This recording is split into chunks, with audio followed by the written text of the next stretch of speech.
About 6 or 7 barbershops, but the only one I went to, because I got my haircuts for free, was Kaplan's barbershop. And I heard a lot of comments today about that things that I didn't remember, but it was a social center and barbershop. I don't know which came first, the barbershop or the social center. You always walked out with $1 million haircut. That was their slogan. His dad and his uncle, whenever he got out of there, it was, you just got $1 million haircut. How much was the haircut? Who knows? Was it 2 bits or? Well, they had a slogan, $1 million haircut for 2 bits. Well, I don't remember the 2 bits part of it. The hair was itching and scratching, and you were greasy, and you just thought you had $1 million haircut. So what did you know? Your folks sent you over to Kaplan's. That's where you went. Okay, so what else was? I know my dad would hear his name yelled out from the pool room. He would leave his customer. It was his turn to roll the dice. So he did that, and George too would go. You know, and they would have fun. Do a little gambling. There was a place called the Homewood Club. On my record. It was a pool hall. And there was betting going on in the pool games. It was all a lot of fun. But downstairs, they did have real betting. And crap table, and a guy by the, I shouldn't say his name. I don't say it.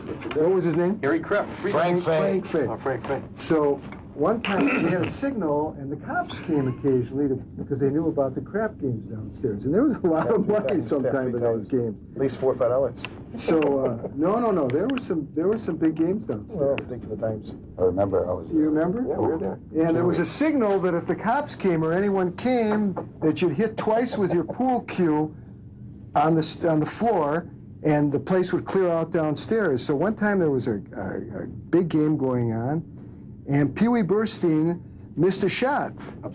Upstairs. And he slams the cue twice. God damn it! And everybody just flew out into the alley. Needless to say, I don't think he was ever Making a Jewish holiday, we're all dressed up. It was so nice.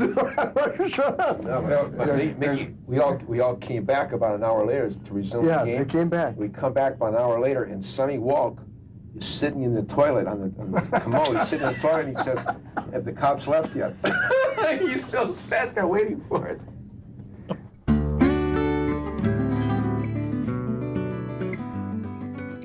This Schreiber, when we'd come in, I'd come in, I was 12 years old, and he'd give me all these women's names that he had in his head that had bought, but he couldn't write. So he kept the amounts in his head, and then as soon as someone came in that knew how to write, he'd say Schreiber, and he'd tear off a piece of the butcher paper, and he'd hand you a pencil and say, then he'd start rattling off the names, Mrs. Gershonovitz and Mrs. Rabinowitz and everything, and $1.29 and 89 cents, and I was 12 years old, and I'd say, Zadie, I don't know how to spell Rabinovich.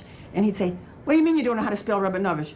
Amerikanische Kinders, again in school. They wissen Gornish, you know, what do you mean? And so then on Sundays, we take all these little scraps of paper that we had written it down on. Right in everybody's mouth. Yeah, and then we would enter it into a ledger for the week because he grabbed on a spindle, he kept the little scraps of paper with the amounts, and then on every Sunday we entered it into the ledger. Yeah. We worked 24 hours a day. No, yeah, absolutely. That's what everybody's outing. I don't understand how my father did it, and then I don't understand how I did it. Really, just about 24 hours. Because like Dira said, there were no freezers. They all had to come. So you went out day. with 75, 80 orders, and they worked all night, and when they came back, you did the same thing the next day. This was for Passover and any holiday, yeah. Even a little bit on the for Thursday night before Friday before the Shabbos. A little bit. It was pretty hectic on Thursday, right? Sure, it was the day that you did. And you know, my grandfather was no youngster, but he just worked and stood on his feet and cleaned those fish with just constant. My grandfather owned the Lincoln Bakery on Olson Highway, and my uncles, Maury Berenberg and Izzy Berenberg and Bunny Berenberg, when my grandfather died, moved. They had to move because the city was taking over Olson Highway.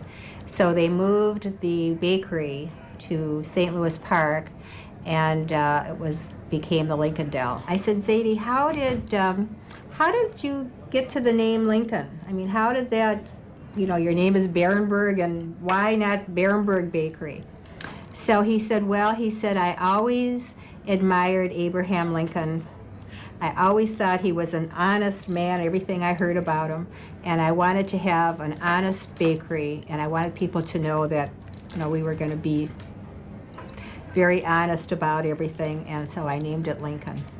And that's how the name really came. It was strictly a bakery. Yeah. Breads and pastries, and then it didn't become a Del until they moved from Olson Highway and to St. Louis Park.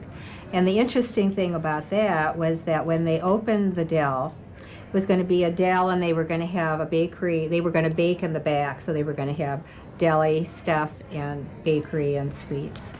And they had put up a little, maybe half a dozen stools, so that people, while they were waiting for their orders, they could sit down and have a Coke or corned beef sandwich or whatever. And that became so popular that that's how the restaurant really came about. Mr. Siegel, he was a very good craftsman, along with the Frank Berenberg. The two of them, they didn't get along too well. One was Litvish and one was something else, and they used to fight all the time. But they were both excellent bakers. And then they split up because I don't think they could get along anymore. So they went their way and we went our way, and Mr. Siegel taught me how to bake when I was 10, 11 years old. But your dad owned the... My dad owned... When was this? This was in when I came in was 1949. I worked there when I was a little kid, 1938, 9, 40. Basically everybody came to shop right there on Plymouth Avenue. They started with the bakery, and they moved their way up to the delicatessen at the Greensteins. You know, the women came out. Friday, of course, was the real big day. We made all our challah those days, and this was the big thing for that day. And we closed on the Sabbath, usually on Shabbos. The thing I want to say is in those days, bread was a nickel a pound. It was even a little cheaper before the time I knew it. And we used to sell, the housewife would buy a book of 20 stamps, little things that you tear off, an orange book. And if you paid $1, 20 for 5 cents, paid $1, you got 2 free bread besides. That's how times were so tough, and that's what, and in our bakery is amazing. We raised 4 families from the bakery. There was Kaufman family, Siegel, Malinsky, and Rabinowitz were the 4. And all families grew up, went to school. Everybody managed to make a living off of one bakery. It was amazing.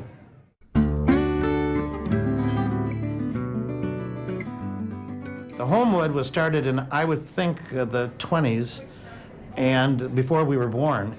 And when we were born, the Homewood was already running. It was started by our grandfather, S.G. Lebedoff, and run when we were growing up by our father, Martin Lebedoff.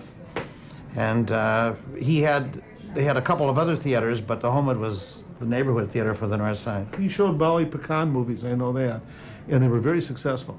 They showed Yiddish movies. I think it was mostly before our time, though. I think by the time we were growing up, it was Betty Grable. 40s and 50s. Yeah. Dick had, over the years, Dick had told me that when he was growing up, you understand in the 30s, there were no home air conditioning systems. And so the only air conditioning there was anywhere was the artesian well systems that the theaters had. And Dick has told me that, and Dick, of course, is a wonderful attorney and has been most successful at that. And he says his greatest thrill that surpasses all those things is to stand outside the door of the Homewood Theater on a hot summer night, and the cold air would come out, and wafting on the cold air would be the smell of the freshly popped popcorn. What Mr. Lebedoff hated and banned from there was sunflower seeds during the Saturday matinee, only because the kids would spit them out on the floor, and he had to hire somebody to sweep up before the evening show, and he'd run back and forth, and he'd listen for the little crack, so they'd be cracking on one side, and he'd run over there, and that would stop. Then they'd be cracking them on the other side. So it was really a picnic, and I think we did it really to aggravate them. You didn't have the ratings, of course, rating system in those days, and you had a much more effective, it was called the Jewish Parents Rating System, so that if they didn't want you to see a movie, I don't think it came to the point where you were going to see it, at least not at the Homewood. This is a part of history. There were double features. Every Sunday, Monday, and Tuesday were 2 pictures, and every Wednesday, Thursday, Friday, and Saturday were 2 other pictures. So if you went twice a week, you saw 4 movies. plus cartoons and previews and short subjects. And this was good value, and newsreels. Right. For your 15 cents, it was a good value. But people walked there, and they walked back. When they were through with the movie, they walked across the street to Bruckens often and had something to eat, and then walked home. Milkhouse. And Milkhouse, yeah, Milkhouse, yes, excuse me. It was Milkhouse across the street. They had very good corned beef sandwiches. Well, Saturday afternoons at the Homewood Theater, everybody was, all the young kids were there. Yeah. And That's what you did Saturday. do you remember what you paid to get into the Homewood Theater? 12 cents. I remember 10 cents. 10 cents, and then they raised it to 11 cents, and it was a serious matter. Really, to a lot of people. But you could hardly hear the movie going on because there were so many kids there, and there was so much activity and so much yelling and screaming. They used to bring in like magicians and stuff like that. So half the billing or whatever it was, they'd have a stage show, and then they'd show a movie. And I remember a magician in particular. And, all the kids would get called up and they'd do sleight of hand and you'd go home, dizzy. How did they do that? And it was just, it was kind of a fun experience. But that was your Saturday afternoons. I remember when they used to raffle out dishes. Yes, that was on Wednesday night. On Wednesday nights, they used to advertise raffling out dishes to get the people to come to the movie theater. To encourage business, I think it was on Wednesday nights, they would have special promotions and they'd have drawings and you'd win a set of dishes, or you'd, on Thanksgiving, you'd win a turkey. But my grandfather was giving away turkeys. If you had the lucky number, you got the turkey, and the turkeys got loose for Thanksgiving and ran up and down the aisles, and people chased them. And well, the turkeys had to be live because most of the people there would have been Jewish and Orthodox, and a turkey not properly koshered or koshered wouldn't be anything. So you want a live turkey, and those turkeys, it's a true story, escape somehow. Today, if you want to put a turkey into the theater, you book eyes wide open. No, but the turkeys the next day, there were a couple dozen turkeys down in the basement in crates. And somehow they got out of the crates and they ran up the stairs and they ran out onto Plymouth Avenue. And the next morning, it was like Death Valley. There was these turkeys hanging from the telephone wires, That's part of the memory of the North Side. The neighborhood theaters were wonderful because you knew everyone in the theater, Waiting in line was pleasant because you knew everybody, but I think there'll be nothing, again, like the warmth of a neighborhood movie theater. I don't know the exact date. It was partly a product of the Jewish community moving off of the North Side. And somebody earlier today said to me, when the Homewood closed, that was the end of the Jewish community on the North Side. And I said, I think you're putting the cart before the horse. I think that so many customers had moved by then. Plus, television came in the late 40s and early 50s. And I think it was more the onset of television. David can answer this more fully, but in 1948, if memory serves me, there were 90 million Americans a week going to movies. And 2 years later, it was 45 million. And in fact, half the theaters in America closed, and I think that television was probably the reason.